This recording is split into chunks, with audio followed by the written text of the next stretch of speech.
another live edition of the Patriots Beat Podcast here on the CLNS Media Network. I am Mike Kadlick, joined, as always, by 98.5 The Sports Hub's Alex Barth, and we are here for Patriots Beat Mock Draft 4.0. So now we're getting into it every Thursday. This is now number 4. We're going to do them every Thursday coming up until draft day on Thursday, the 27th of April, I believe? Whatever it is, yeah. Whatever it is. And so every Thursday from here on out, mock drafts, put them on the schedule, we'll be here. So number 4 is tonight. We're going to get right into it. But first, I want to talk about our friends at FanDuel who are sponsoring this show for us. Our lead sponsor now here at CLNS Media. Sports betting is wild and crazy here in Mass already.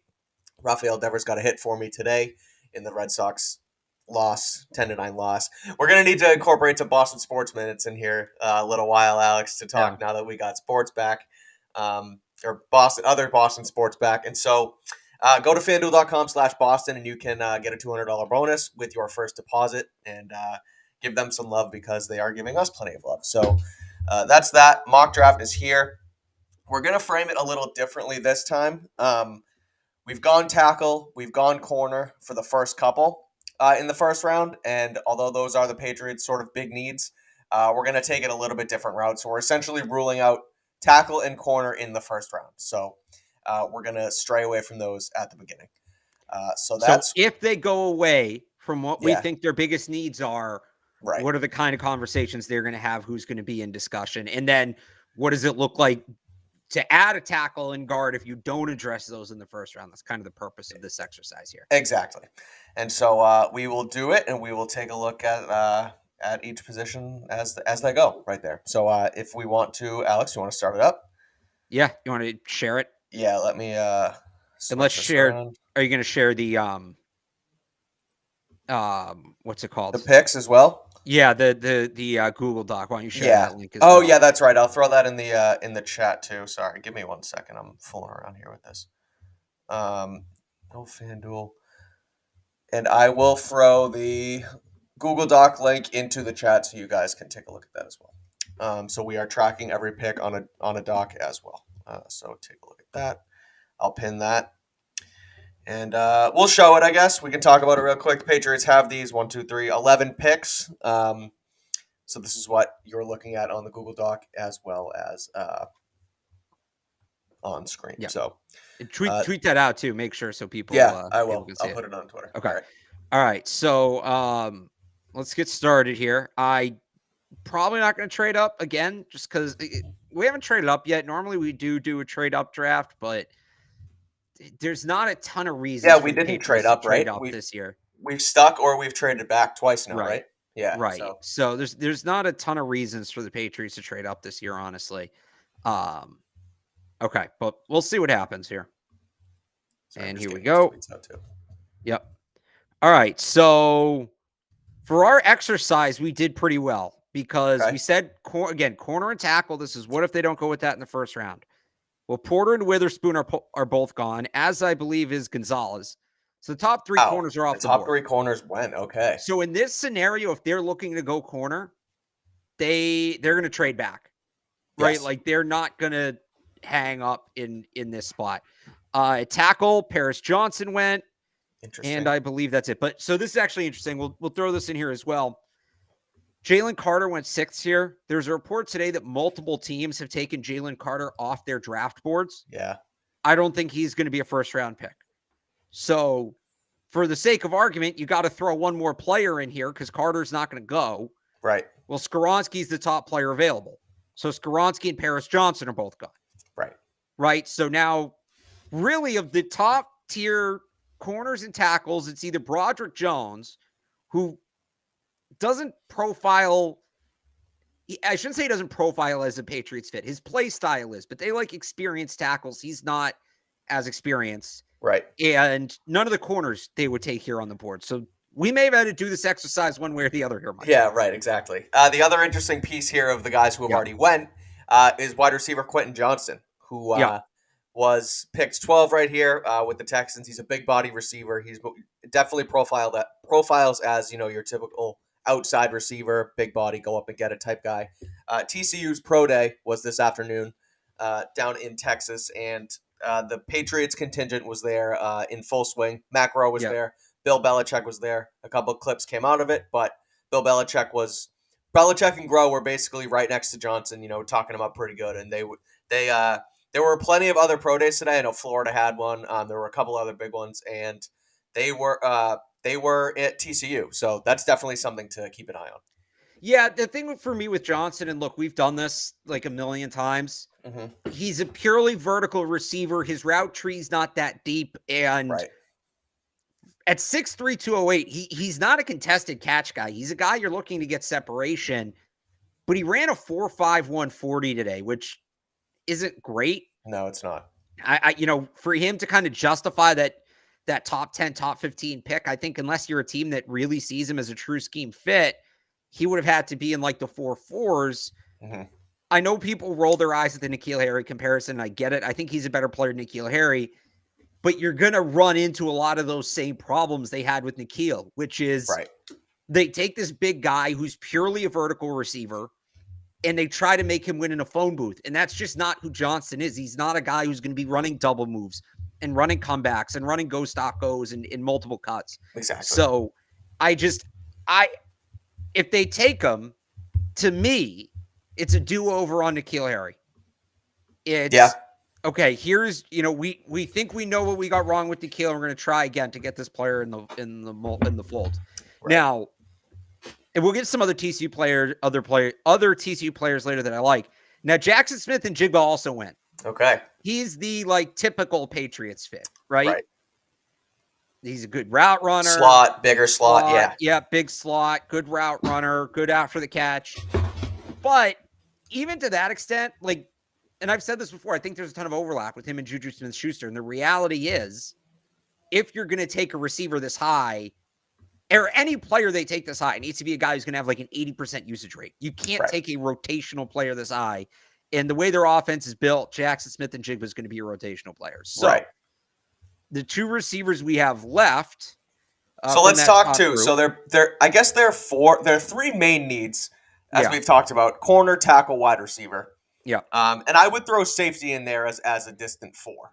And I think we can throw edge in there too. Yeah. Because they're always liable to take an edge in the top 100. So if we take out corners and tackles, now we're really looking at receiver, safety, and maybe an edge or linebacker type. So at receiver, we have Zay Flowers and Jordan Addison. Addison's still falling. He didn't test well at the combine. He didn't look as explosive as he did on tape.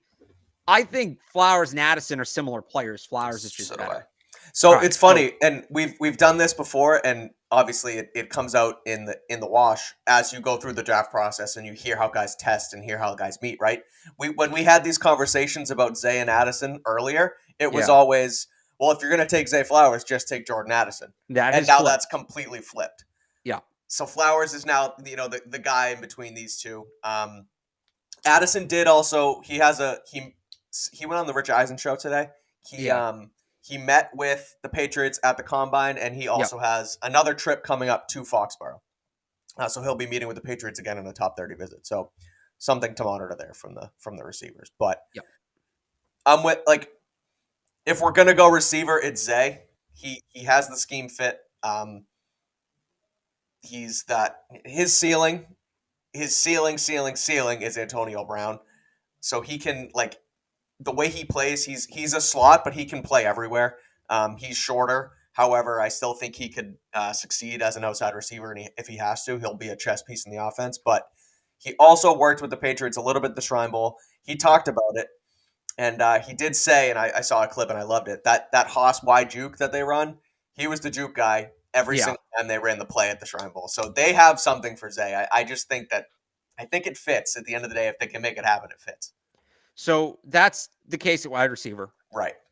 Like I said, safety's on the board. I mean, it's Brian Branch if they're going safety at 14. 100%. That's why I wanted to bring it up, because it's the Bama connection. It's Brian Branch. And he's a guy that I think could play deep for them. And all right. And then on the interior, Lucas Van Ness, again, for me, this guy has to play. Lucas Van Ness is a pure third down player. Right. He's not a 3-down player, so that doesn't help. Kalijah Cansey, kind of the same thing. Mm-hmm. I also just feel like there are guys in that mold later in the draft for how much he's going to play. What about a Nolan Smith?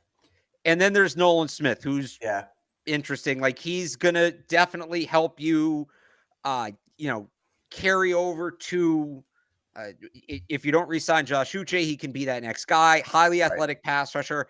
I don't think they're going to love his size. And I'm going to pull it up right here just so I have, 6'2", 238's a little on the small side for them. They're going to love the athletic testing.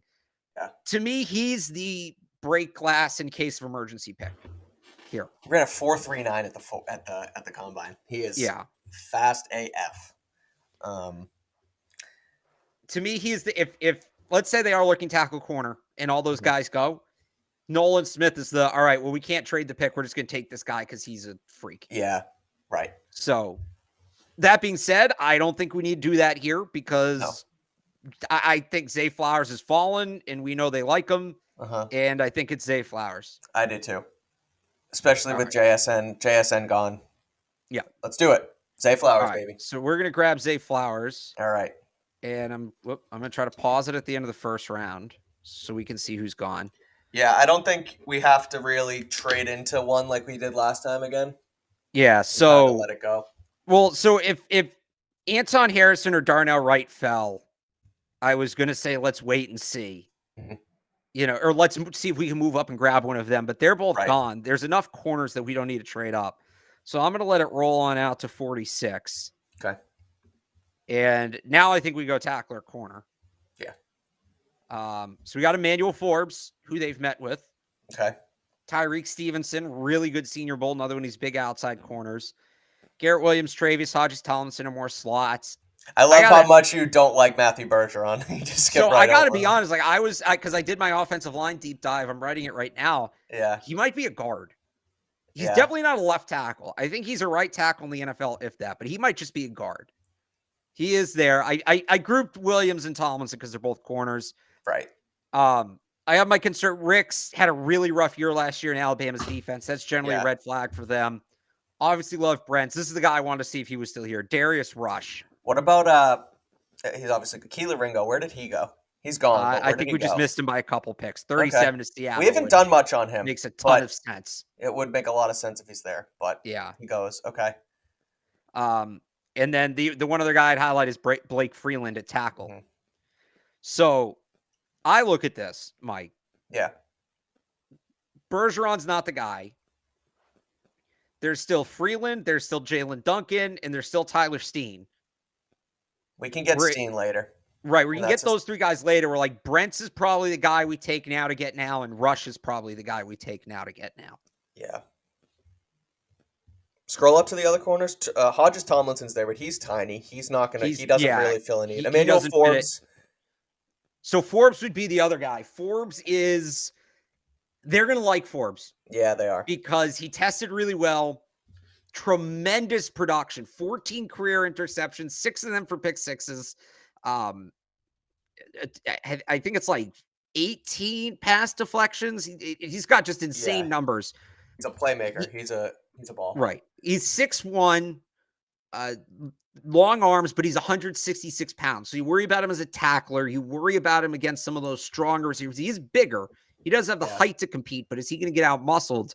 And he's a little aggressive. Honestly, my comp for him is Trayvon Diggs. And I don't know if people know how I feel about Trayvon Diggs, but that's not necessarily a great thing. Yeah, I know. To me. That being said, I think they will really like him because they will look at him and say, we can coach him to be the right amount of aggressive. I think that tells me all we need to know. We kind of do this from a Patriots lens if we have to, don't we? Or if we want to. So we're going, it's basically Forbes, Brents, or Rush. And we're going Forbes? Yeah, let's do Forbes. All right. So playmaker. Now they have, they add another playmaker to that defensive back group. Where Kyle Duggar is aggressive, a guy like that. Jack Jones showed it last year with pick sixes on Aaron Rodgers. Like, a rookie doesn't just go jump a route like Aaron Rodgers like Jack Jones did in that game. So add another playmaker to that room. You're aggressive. You don't really have that conservative guy, but hey, I like it. And it doesn't have his pass breakups here, but it was double digits. It was a lot. Yeah. So, all right, we're going to take Forbes, but now here's what I'm going to do. So there's Bergeron, Duncan, Freeland, and Steen. I'm going to watch because if 3 of those guys come off the board, I think we have to trade up and take the fourth one, right? Because after that, yeah, there's a big drop off. Luke Haggard, Connor Galvin, these like late day 3 guys. Those are late. I think we took Haggard in like the 7th round of one of these mocks. Haggard's like a double up on offensive line guy. I like him. I do. I like Galvin better. It's both of them. But like they're like, all right, we already got our tackle, but let's just kind of fill out the depth here. Right. So, I guess I should take Forbes. We'll take Forbes, right? Yeah, I should do. We missed the pick, and now we can't take him. Yeah, clock's run out. Yeah. All right, Emmanuel. I'm gonna hang on. I gotta slow this down a little bit. All right, Emmanuel Forbes. Now let's see where these tackles go here. All right. So Darnell was there. Darnell was there. Yeah. There were bigger needs. No, I know. It's a luxury pick. All right. So there goes Bergeron. Matt Bergeron's gone. There goes Cody Maul. I wanted Freeland and Duncan. Okay, we just missed Duncan. Okay. We lined it up. It's Jalen Duncan, I like.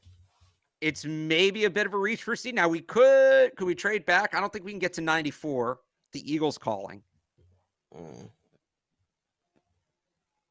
Yeah, I don't think we can trade back. And look, it's a Bill O'Brien guy, right? Yeah, that's why I think it's the pick. So Steen is a guy, he 3-year starter at Vanderbilt, played played right tackle his first year. Has been a left tackle last 3 years. He transferred to Alabama last year, had a really good year for the Tide. The only reason he's not a lock to be a top 50 pick, he's kind of like day 2 Peter Skoronski. He's got like 32 and 5/8 inch arms, and he doesn't hit that 33-inch threshold, right? And people get nervous about it. I think the Patriots will be comfortable with it if Bill O'Brien signs off. They know him in worst case scenario. He can play right guard. So if you like him, but he can't play tackle, you don't have to pay Michael Onwenu next year. The way they're building the O-line too, it's just like a bunch of guys, and we're just gonna throw them together. It's not like you don't necessarily. I mean, would they like this guy's a definite tackle, of course, but they've sort of just built it piecemeal, and he can play all over the place. He knows O'Brien's system already and what they're going to want to try and do, and so I think it makes sense. Yeah. Who's there for safeties, though? Who is here for safeties? Let's see. Or tight ends. We might as well look at both because those are needs as well. Still have Jamie Robinson. Still have Jordan Battle. Chris Smith as well. Yeah. Tight end, Tucker Kraft, Luke Scoot. At this point, it's the day 3 guys. Yeah. Okay. But it you know what, it sucks because this would be a great spot to trade back. But the problem is to make it worth trading back, we'd have to trade far enough back that we'd probably lose Tyler Steen, right? Trading back 3 picks really isn't going to do much for us at this point in the draft. Yeah. So, yeah, all right. Steen? It's just the way the board sets up. They desperately need a tackle. Yeah. Tyler Steen is the pick. All right. And we went chalk in the top 100, which is, I think, the first time we've done. Might be the first time I've ever done that. We got a trade coming. I'll tell you that right now. I feel it. Yeah. We got 2 picks within a 10-pick range. Why don't we reset the board here real quick? Yeah. Then we also have the 184, 187 coming up. So that's going to be a shift too. All right. But here we go. Here's what we're looking at now. Here's where we're at. Round 1, pick 14, we went Zay Flowers. Slot / I mean, okay, he's a slot, but I think they would use him everywhere. I do. I think they're going to line him up all over the formation. Evan had this comp today on Catch 22. It's a good comp. I like it. Deion Branch. Perfect. And I think that's a good comp for him. Yeah, so I agree. He profiles like a slot receiver, but he's not going to be out of place if you play him on the boundary. You probably want him in the slot as much as he can. It's where he's going to be at his best, but you don't lose too much if you move him to the outside. There's not as much of an overlap between him and Juju as there would be in Jackson Smith and Juju. Correct. So, the overlap with him, honestly, is Kendrick Bourne. Right. Who we know they're fine putting on the bench for whatever reason, but we don't need to start that whole thing right now. Yep. So round 2, 46, we go with Emmanuel Forbes, cornerback, Mississippi State. He is an absolute ball hawk playmaker. 6 pick sixes during his time in the SEC. How many total interceptions did you say? I don't remember it off the top of my head. 14, I think. Yeah. So he goes and gets the ball. He's a ball hawk. So 6'1". He's only like 165 pounds, so he's light, but that's a guy who the Patriots can, get him in Cabrera's strength room and see what you can do with him. So that's where we went round 2, and then round 3 we went Tyler Steen, a tackle / he could play guard too, I think, right? He's sort of he can double dip. But so that's an Alabama guy who just worked with Bill O'Brien down in Tuscaloosa. It makes a lot of sense there. It might be a little early for him, but the way this board fell, the tiers of tackles, we were in desperate need of tackle. So I still like the pick for Steen at 76. So that's where we're at through 3 rounds, Alex. All right, so we revisit here. Yep. Let's take a look at what we got. I mean, I think at this point any position's on the table, right? So tight end, we missed Zach Kuntz last time. Yeah, we did. I think we traded this pick to get up, but we got Zach Kuntz, but they may be out on Zach Kuntz. They have Zach Kuntz, right? It's Mike Gesicki. Yeah. So they may be out on Zach Kuntz. He's probably the one tight end you're taking here. So how do we want to work the there's Kendre Miller. That's another. So I was going to say, so running backs, Kendre Miller, I like, reminds me a little bit of Ramondre Stevenson when he was coming out of Oklahoma. Yeah. Tyjae Spears, big-time Senior Bowl guy.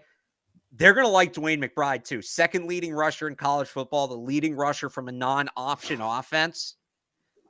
They like production at the running back spot. He kind of reminds me of, if this makes sense, like a running back version of Bailey Zappi. Smaller school, but experienced, massive production, smart football player.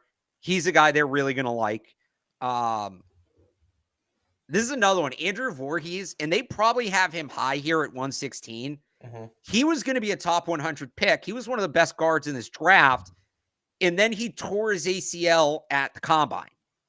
Oh, that's right. Yeah. So he's going to miss at least part of this season, and I could see them doing the Cameron McGrone thing with him where it's just like, hey, look, here's a top 100 talent sitting here at, maybe it's not 107, but like at 135 if he falls there. And like, let's just take him and redshirt him. Doesn't cost us a roster spot. We get a premium talent. Again, still probably a little high here, especially the way we've drafted so far, but a name to know. And how'd the McGrone experiment work out? Right. So Jartavius Martin's a safety. He's not a corner. He's a safety. Yeah. He's listed here, but he's a safety.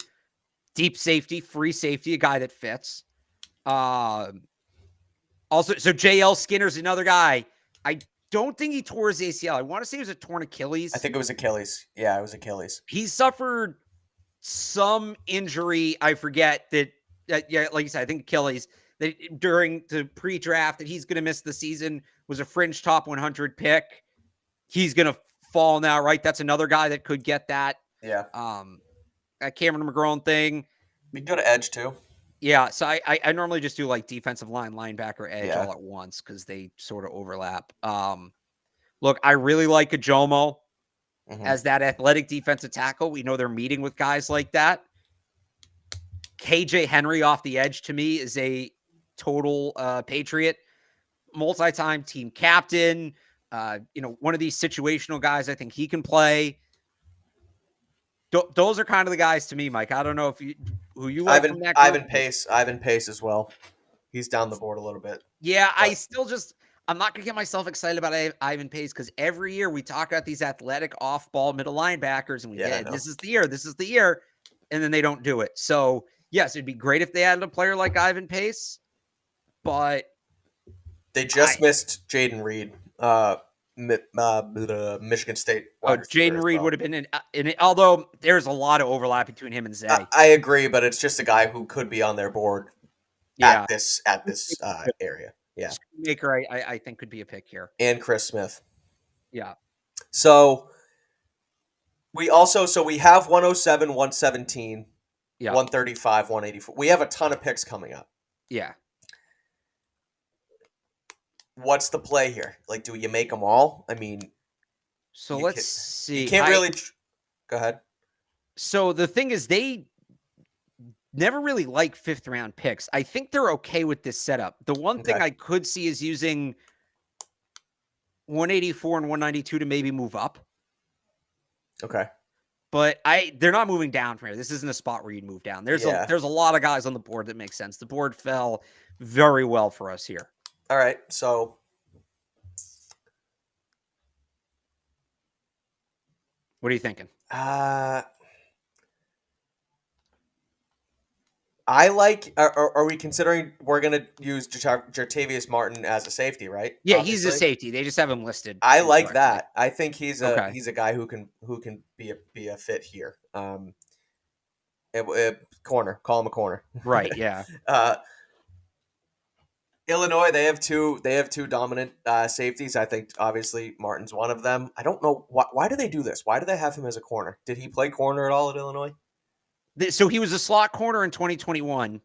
Okay. And he played a lot of slot corner last year too, but he's going to be a safety in the NFL. Okay.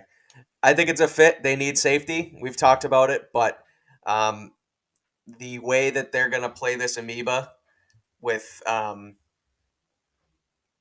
Jonathan Jones and Kyle Duggar, you lose Devin McCourty. I think Martin's a pretty solid pick to add to the. He's a guy you can add to the defensive backfield who can play multiple positions. So that's a good point. All right, so Jartavius Martin's the pick there. Yeah. Now let's see it's going to be all the guys I said I wanted to pick. So Jomo would have been a good pick. Carl Brooks, Tajay Spears, Carl Brooks, JL Skinner. What are we gonna do here? I feel like they would go running back here. Yeah, me too. Because I feel like it's going to be an offensive heavy draft, and we've now made 3 picks. We've done, I think, 2 on offense, 2 on defense, right? Yeah. The only other guy that stands out to me is KJ Henry. Well, okay, let's talk about running back for a second, because Kendre Miller, TCU guy, Belichick and Grover just had his pro day. 17 touchdowns last year for TCU. He put up almost 1,400 yards rushing. He can catch the ball a little bit. I mean, I think he's more, obviously, he's not really just he's not a pass catching back really, but they're going to use Ramondre as a pass catching back too. So like, they don't really need a prototypical pass catcher, because James Robinson in the room too. Like, these guys can just do it all. There's not really your James White anymore. And so I think that's why I like Dwayne McBride though, because he's just like that true downhill back. If those guys are going to be on the field on third downs, Dwayne McBride's just going to put his head down and go. You like McBride over Miller? I think they will. I think I like Kendre Miller. Okay. The other thing is, the chat pointed this out. Zach Kuntz is still here at this point. Oh boy. What's more of a need? Running back's probably more of a need, but if it's just that, hey, let's help out Mac Jones draft, you got 2 tight ends in contract years. None who can block. See, that's where it's tricky. Yeah. Latu. You can wait on Latu, but. Yeah. Actually, do they have. Jack Coletto's not on this. That's unfortunate. That's too bad, but that's early for him anyway. It is, but is though? As I'm trying to think ahead, it is early. Yeah. I'm just trying to think ahead. I like Kendre here, but if you want to go McBride, then no, that's fair. That's fair. They were just at his pro day. I know that doesn't mean much because they scout everyone, right? But they specifically met with him at the pro day too. Look, he's their kind of back. Like I've said it before. He reminds me of Ramondre Stevenson a little bit. So for what that's all right. So Kendre Miller. Yep, okay. National championship participant. Got spanked by Georgia, but played a lot of ball last year. He was really good. So, all right, and Zach Kuntz and KJ Henry both went. So I think this is where this is where we look to trade down to spread out the picks. So like, I see this here. Yeah. So 150 is the 5th round. That's gonna be like middle of the 5th round. Before we make our trade, let's reset the board again. Go for it. I'm going to kind of work on this in the background. Perfect. So we'll take a look. We'll reset the board because, again, for those of you who have just joined us and haven't been paying attention the whole time, we did it. We took Zay Flowers, wide receiver from Boston College. We're going to bring him to Gillette Stadium. We went Emmanuel Forbes, athletic cornerback from Mississippi State. Small guy, but athletic, and he's a playmaker. Tyler Steen, swing offensive lineman from Bama, who just worked with Bill O'Brien, so it made a lot of sense. Then we went to safety, Jartavius Martin from Illinois, and we rounded it out just now with Kendre Miller, a running back from TCU. He will add to an already pretty, I guess it's not as deep as you think. You think the Patriots running back room is deep, but they really still need guys there, and Kendre Miller will certainly compete for not only a spot in that room, obviously, but will potentially push out a guy like James Robinson or maybe Ty Montgomery. So that's where we're at. That's where we're at through 5 picks.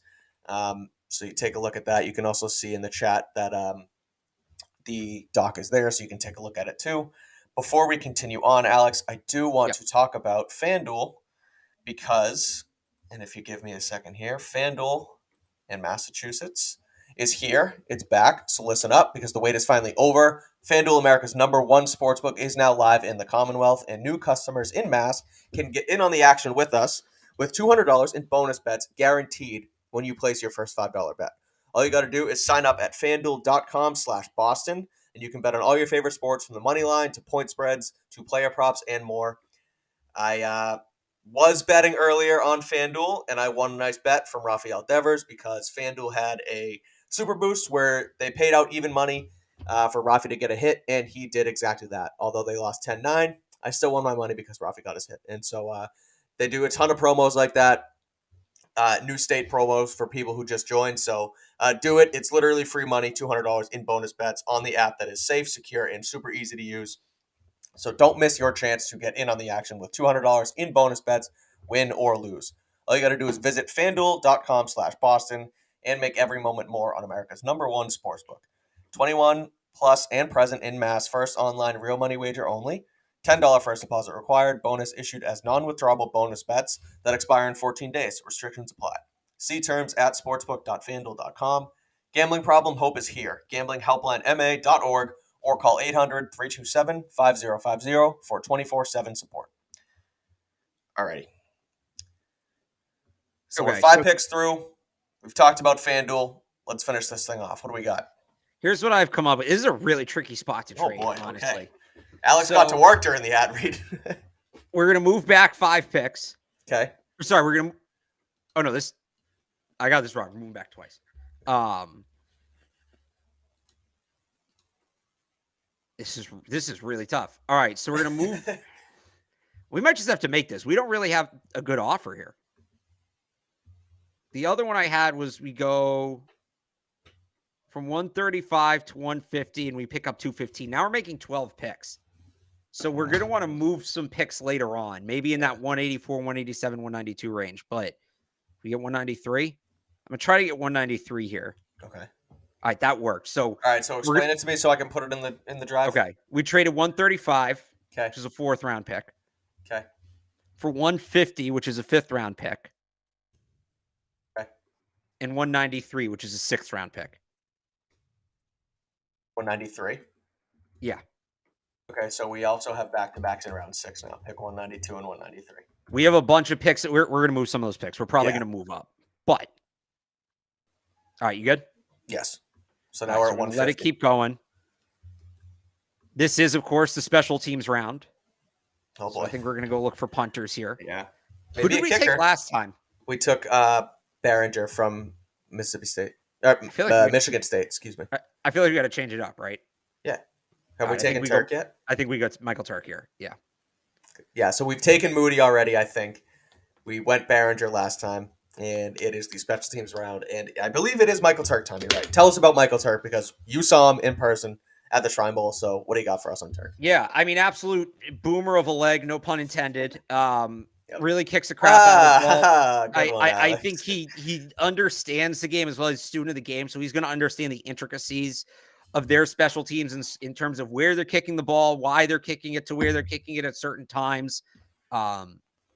He's handled kickoffs as well, which is obviously big. It's not something you want Nick Folk doing. We saw that at the end of last year, and I think he really liked. I think he made an impression on the Patriots coaches, and I think the Patriots coaches made an impression on him. So easy enough. He's a guy, and as people point out, and as he does on his YouTube channel, Hang Time YT, he puts up a ton on the bench. He's a gym rat. So, yep. All right. So Michael Turk's loving it too. So yes. Michael Turk's going to be the pick here, and then I'm going to try to do something because there's going to be a bunch of players we want to take, and we're not making 12 picks. Yeah. So do we want to move up? Pause it. Yeah. So can we move up to 1? See, it's like too tight to move up here though. 6 we can picks. Do this, and then get a future pick. It's crazy how it goes from absolutely not to absolutely right between the 6 over 6 or 7. Yeah. What if we give 245 instead?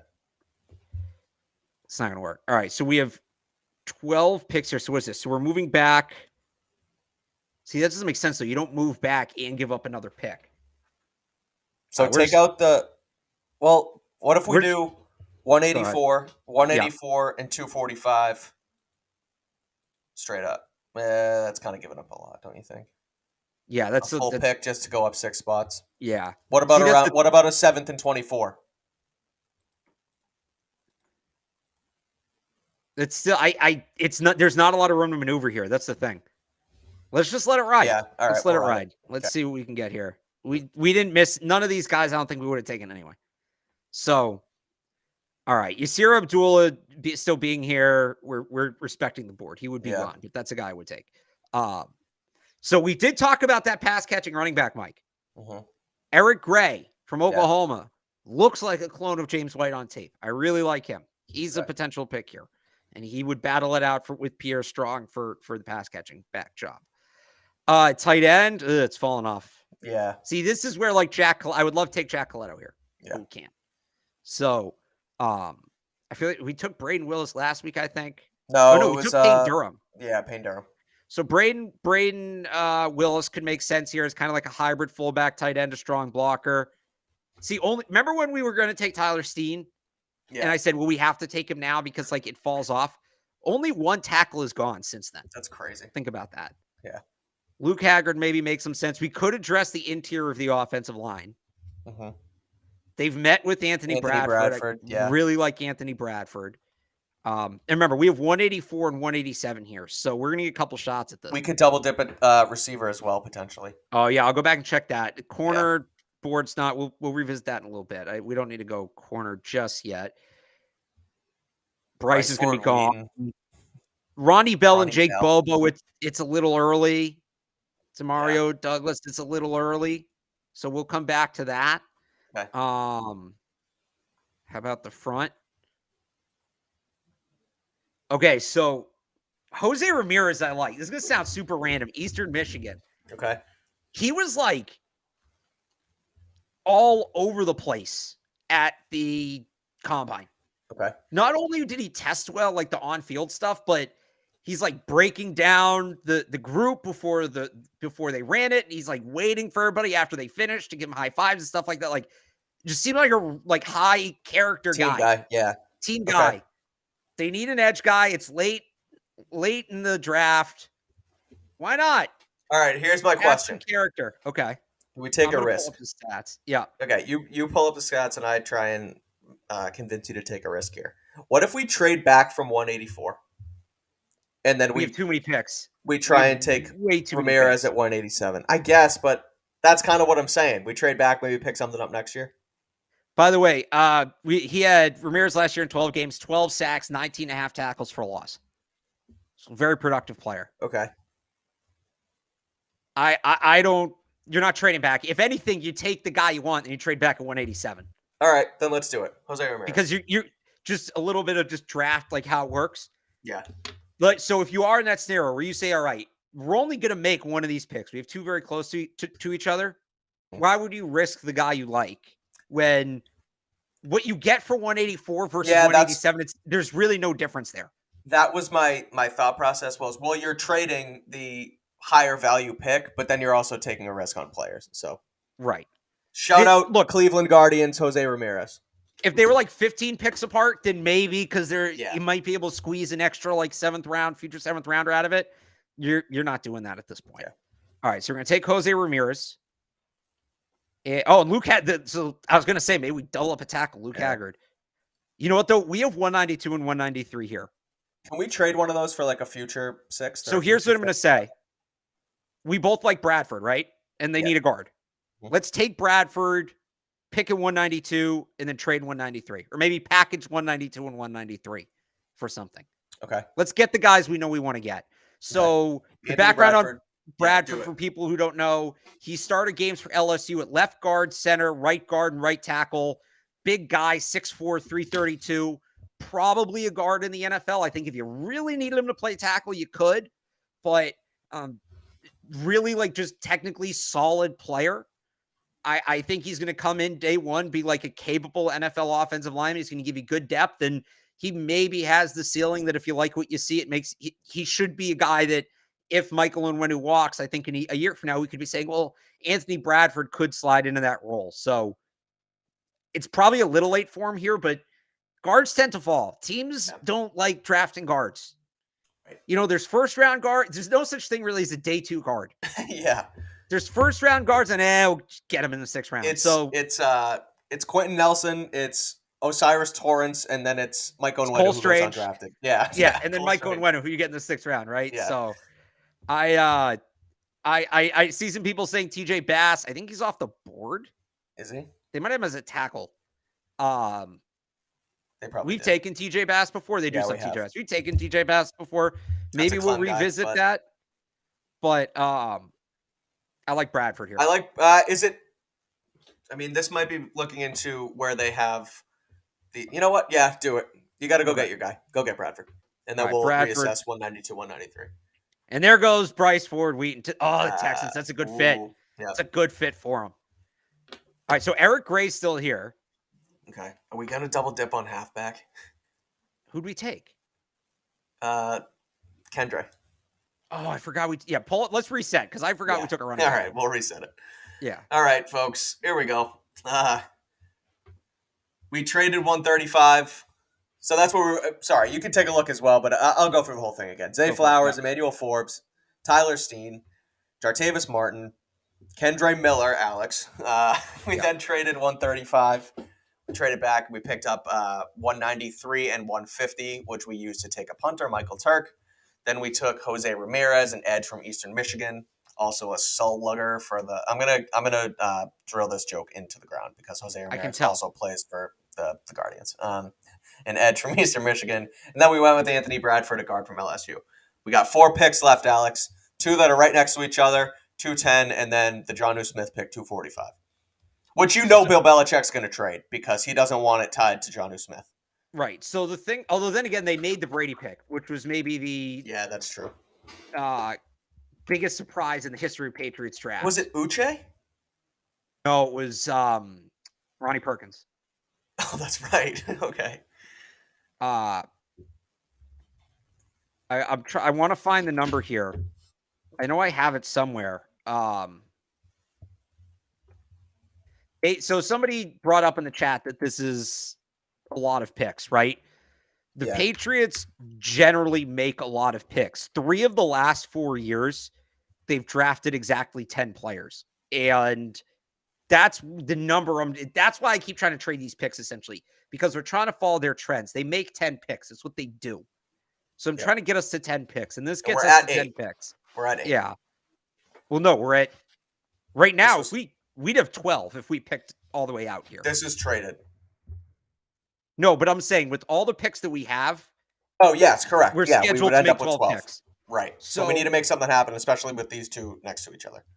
So here's what I have here. We're going to trade. Actually, no, we're going to pick at 192, and then we're going to trade 193 and 245. We're going to trade a 6th and a 7th for a future 5th.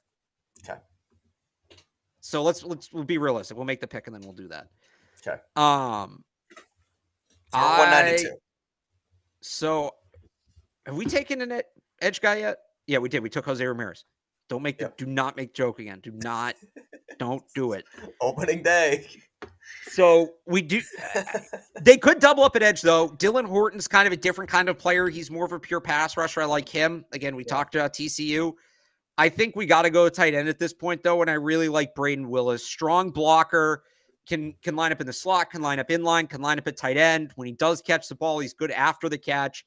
We know they like the Oklahoma program. This, to me, is the pick. Well, who's there at wide receiver for a double up? Who is here at wide receiver? Ronnie Bell, Jake Bobo, Justin Shorter, Demario Douglas. We're going to be able to get any of those guys at 210, I would think. Maybe not Ronnie Bell. Maybe not Ronnie Bell or Jake Bobo, but I don't think we would take either of those guys. Yeah, we wouldn't. Let's do it. Let's do. All right. So we've got Nick Casario. Wait, did we take Willis yet? Oh, This is people. Oh, Barth, you should run the draft board. You do better than the Patriots. No, I'd forget to make the picks apparently. Braden Willis, tight end, Oklahoma. There we go. All Double right. Sooner. And now, Nick Casario still on the phone with us. He's annoyed because we kept answering the phone and hanging up and blah, blah, blah. We're going to trade a 6th and a 7th for a future 5th. Can we also throw a future 7th in there, Nick? No, we cannot. All right. Let's do it. There we go. So future asset. Love to see it. Horton went. I kind of like the idea of doubling up on the edge. Oh, and DJ Johnson went too from Oregon.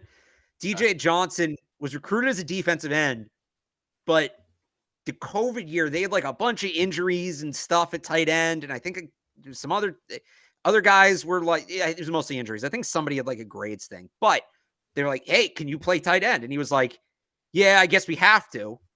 So he played tight end. He was like decent at it. He was playing both ways for a couple of years. And then last year he went back just to full-time defensive end. He was great. He had a great year. So screams Patriot. Yep. That is an interesting thing in the chat. Somebody just put this. Is Hunter Lepke is still here. So this is our last pick because we traded 193 and 245. Oh, correct? You're right. Just keep that in mind. This is our final pick. Unless you trade down, nobody's on the Yeah. All right. So Hunter Lepke's like a fullback, running back, tight end. He's kind of that use check kind of player. So he could be a fit.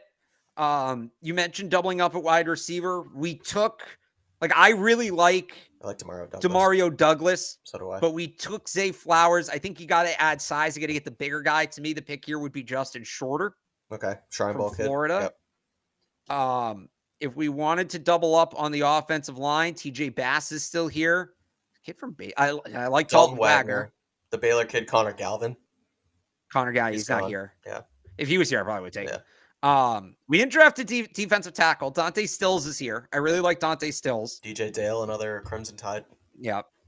Tyrus Wheat's still here. Truman Jones. I don't hate doubling up on the edge.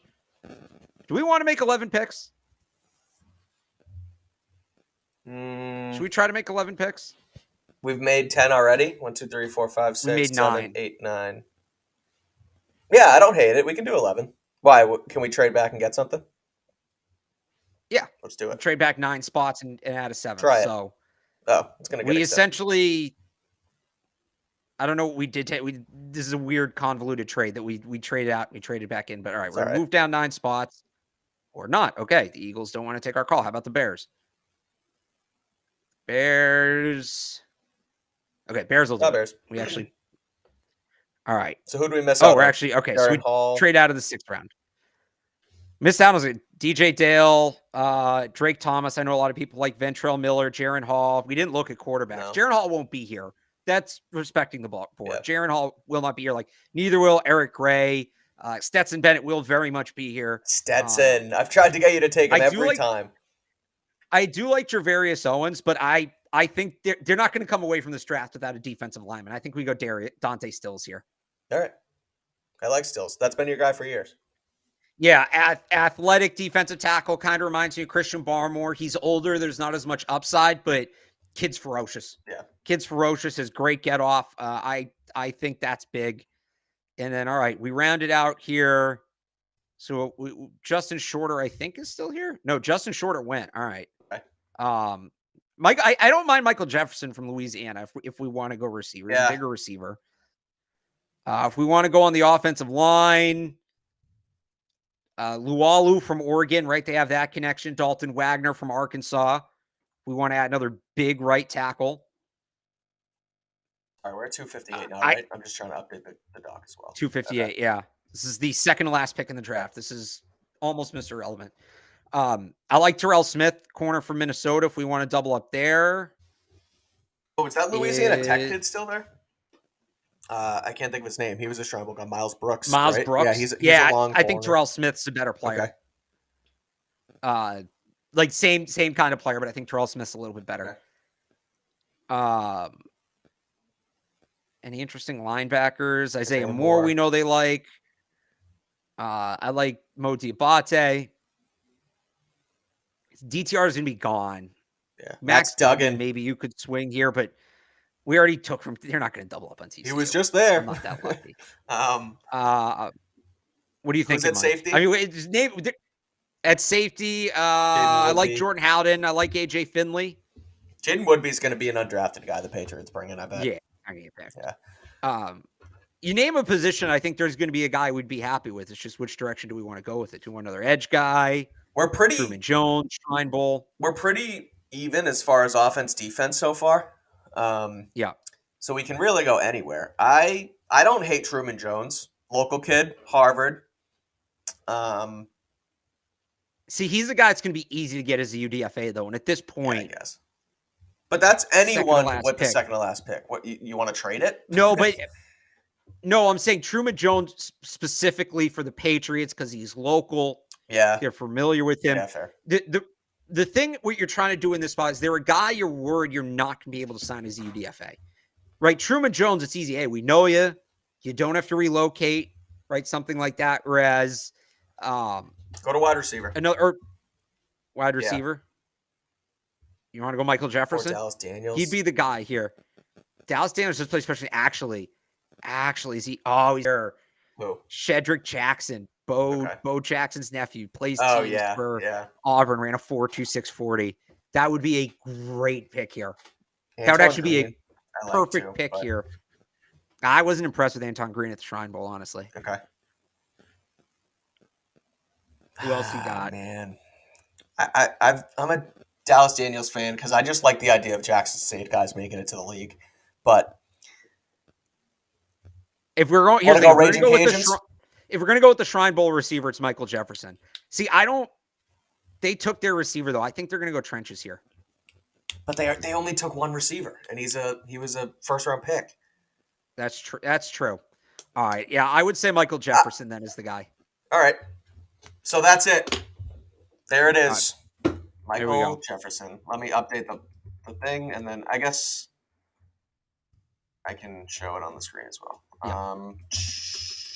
And by the way, people asked why I covered up the grades because they were like, "Oh, you're embarrassed. Did such a bad draft." I covered up the grades because you guys don't form your own opinion. I shouldn't say you guys.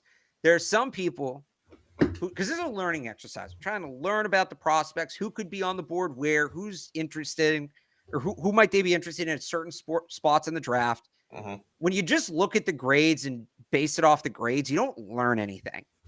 Then there are people looking and say, "Oh, they gave you an F for this pick. It's a bad pick." We took Marcus Jones. I remember this last year. We took Marcus Jones exactly where the Patriots took Marcus Jones, whatever that was. It was like 86 or something.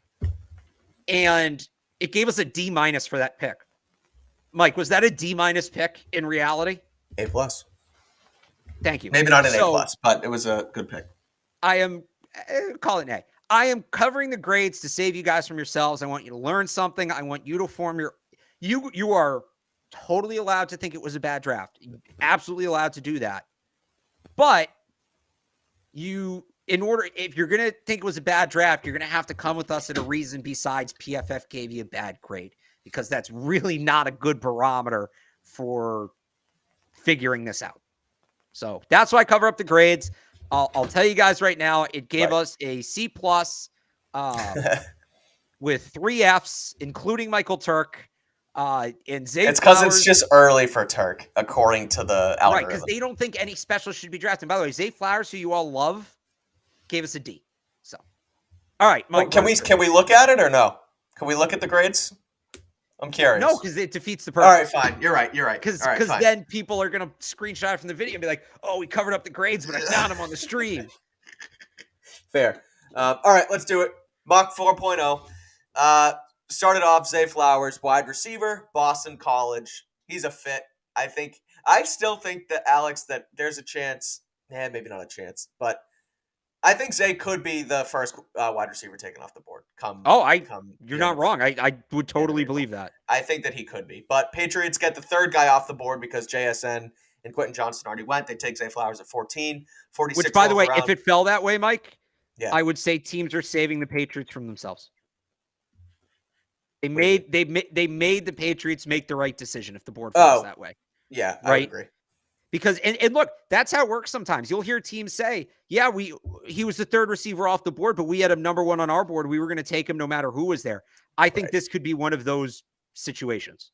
Yeah. Where he's the third receiver off the board, but even if they were all there, the Patriots were always taking Zay Flowers no matter what. Right.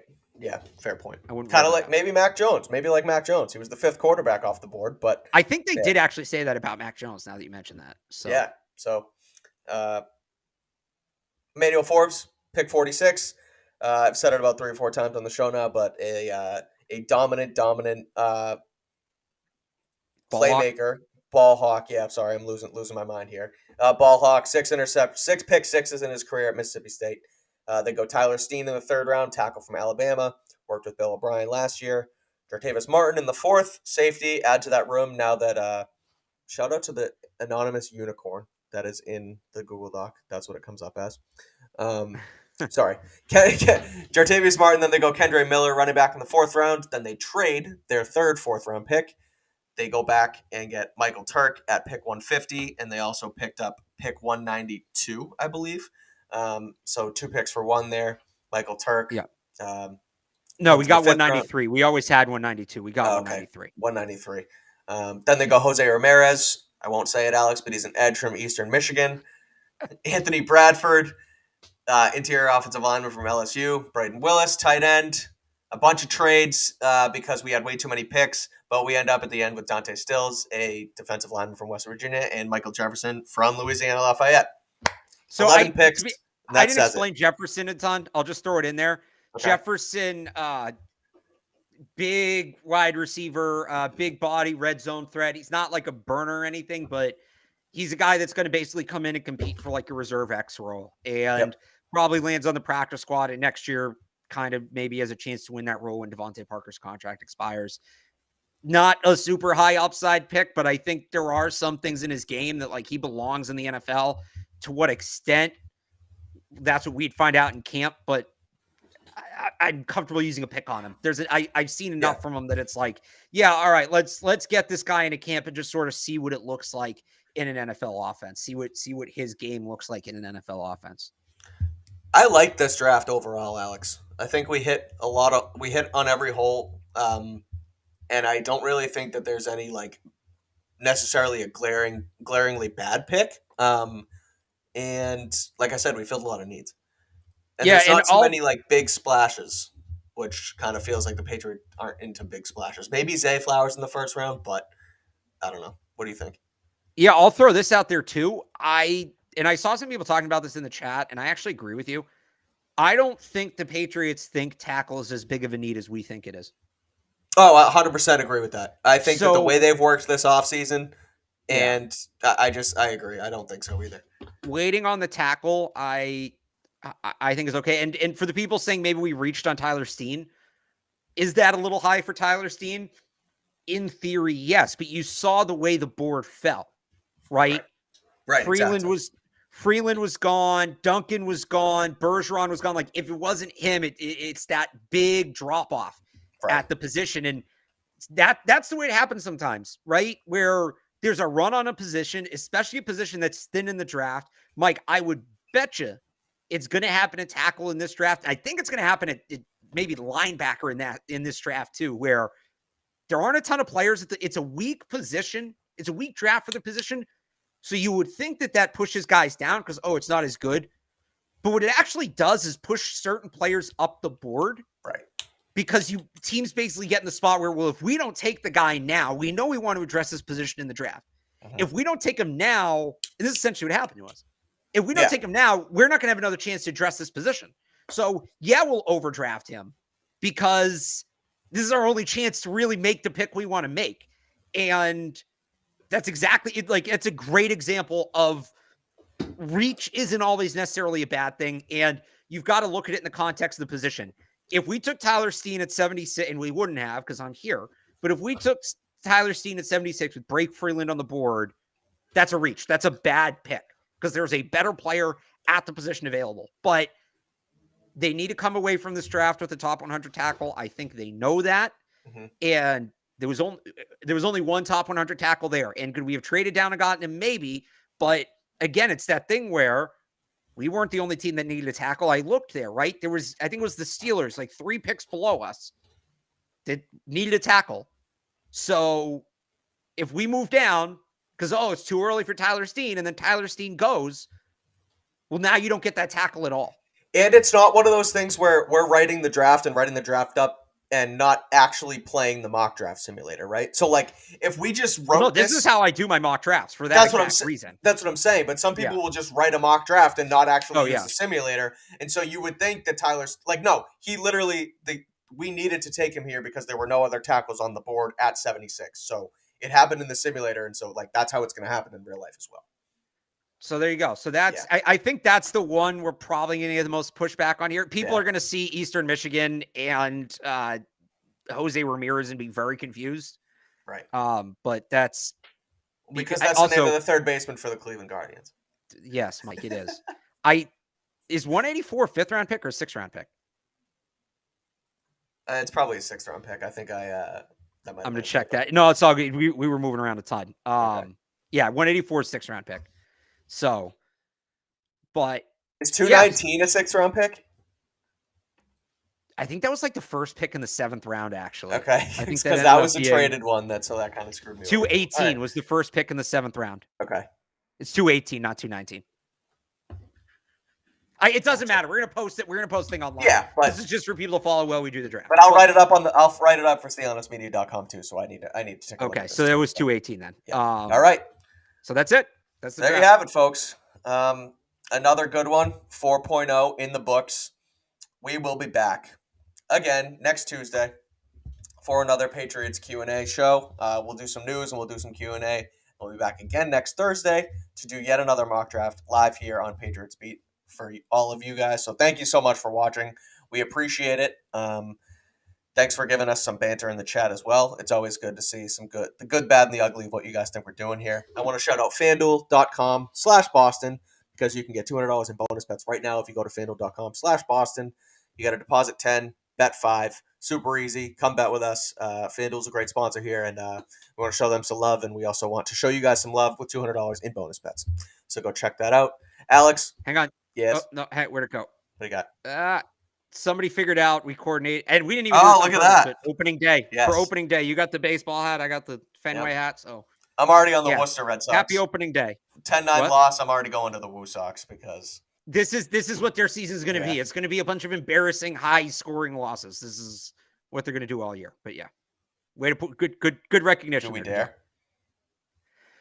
All right, Let's quick. Talk about it. If you don't have I was told the Red Sox bullpen was going to be better, and yet it's a 5-2, 5-3 game. It's still a very winnable game, and they put human white flag Ryan Brazier on the mound after a DFA spree this offseason. By the way, Franchi hit 450 this spring. It's now on the Yankees. They put Ryan Brazier on the mound. He can't throw a strike. He can't reach the plate. He can't throw the ball 60 feet, 6 inches. Then they go to the other guy whose name I refuse to know because he shouldn't be on this team by the end of next week. Caleb Ward, thank you. And then would you look at it? The game's out of hand. And hey, if they'd actually, put their bullpen out there or had a bullpen to put out there, I get it. They were losing and they went to the back end of the bullpen. Fine. The back end of the bullpen should not be that bad. If they had a decent pitcher, if they had a major league caliber pitcher in that role, maybe the thing doesn't get away from them and they actually win with those late inning heroics. Their bats, their lineup is fine. It is. It's fine. It's not great, but they have some bats. The fact that they were what they were pitching last year, and their solution was to add a 35-year-old Corey Kluber and a late 30s, early 40s Kenley Jansen and say, well, Chris Sale and James Paxton are going to be back.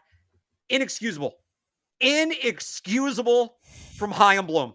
And it's all like this. It's already off the rails in game one, which is everything we talked about this offseason. Everything we talked about this offseason about, they can't pitch and they need this and they need that was on display today. And by the way, you know what cost him another run? Kike Hernandez throwing the ball away from shortstop. Mm-hmm. Maybe Xander Bogaerts isn't a Gold Glover. He doesn't make that play. And maybe he gets a couple more hits as well. So what's his name? Lavender Poppy? Lavender Poppy. Get out of here with that. Yeah, Lavender Poppy. It's ridiculous. Getting mad when people compare him to Xander Bogaerts. Bruins are still good. Celtics we'll see tonight. We'll do live updates. Oh yeah, look at the score of the Celtics versus Bucks. They are up 108. They are up 108 to 64. Holy, what in the third quarter? They are, yes, 108-64. Oh, talk about a statement game. That's outstanding. Bruins are tied 1-1. It's 112-69. Tatum has 40. Jalen has 30. And Brogdon has 12. So Giannis went for 24, but as a minus 32. Yeah, they blew him up. All right, so just cover up that Red Sox graphic on the side there. Bruins, Celtics draft. That's 112. I love to see that. That's exciting. All right, that's fine. Red Sox are back on Saturday, so we'll continue to throw these in and talk about the rest of Boston sports as we go. Again, FanDuel.com/Boston. Go check it out. Thank you, guys. Tatum is 40 points. Let's go. Yeah, that's good stuff. 40 points. 40 points, 8 boards. He's a plus 39, and Brown goes for 35-5. So all around, good night for the Celtics. We'll be back next week. Thanks for letting Alex rant, everybody. It's good stuff. Thanks for tuning in. We'll be back next week. Follow him on Twitter at RealAlexBarth. Read his stuff at 985thesportsup.com. Follow myself on Twitter at Mike Kadlick. I'll have this mock draft written up on CLNSmedia.com tonight into tomorrow, so make sure to check that out. Go Boston Sports. Go